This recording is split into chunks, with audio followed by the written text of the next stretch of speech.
Hello everyone, আসসালামু আলাইকুম। কি অবস্থা সবার? কেমন আছেন সবাই? It's me Ananya. Welcome to my another new blog. আর এই ব্লগে থাকবে আকিব আমাকে অনেক সুন্দর একটা ফ্ল্যাট গিফট করেছে। তার ওয়াশরুম, তার রুম সব কিছুই দেখাবো এই ভিডিওতে।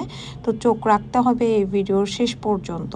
আর এত সুন্দর একটা বড় সাইজের bedroom plus washroom and balcony সহ কোথায় গিয়ে বুক করেছে আমার জন্য সব থাকবে এই ভিডিওতে।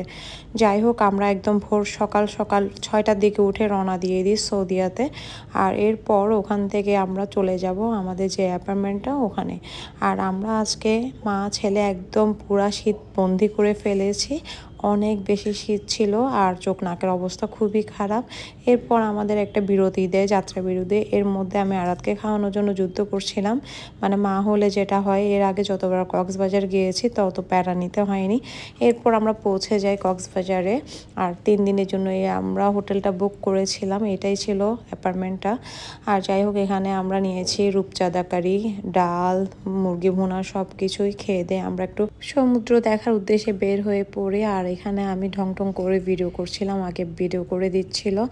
আর আমরা মা ছেলে তো এবার বীজ দেখে ওখানে কেমনে না নেমে থাকবো এটাই চিন্তা করি। সূর্যটা একদম ডুবে যাচ্ছিল। আর চিন্তা করছি আজকে আর পা ভিজাবো না, কালকে একদম মানে সুইমিং থেকে শুরু করে সব কিছু কালকে হবে। তো ভিডিওটা এই শর্টকাটে আপনাদের সামনে শেয়ার করলাম। আর আমার রুমটা কেমন হয়েছে সব কিছুই আমি পরবর্তী ভিডিওতে বলে দিব, কোথায় উঠেছি, প্রাইস কেমন সব কিছু। আর এখানে আমি ট্রলিতে দেখলাম অনেক লোভনীয় আচার। দেখেন সব কিছুই কি সুন্দর লাগছে। আচারের উপর ধনিয়া দিয়ে দিয়েছে, আমের আচার, জলপাই আচার, তারপর চালতা আচার ছিল, বড়ের আচার, একদম লোভনীয়। আমার এখনও জিভে জল চলে আসতেছে যতবার দেখতেছি। এরপর আমি একটু টেস্ট করে খেয়ে কেমন, এরপর আমি অনেকগুলো নিয়ে যাব হোটেলে, বসে বসে খাবো। আমার কাছে তো অনেক বেশি মজা লাগছে, একদম ফ্রেশ বড়ই ছিল, মনে হচ্ছে এবছরের বড়ই দিয়ে করেছে।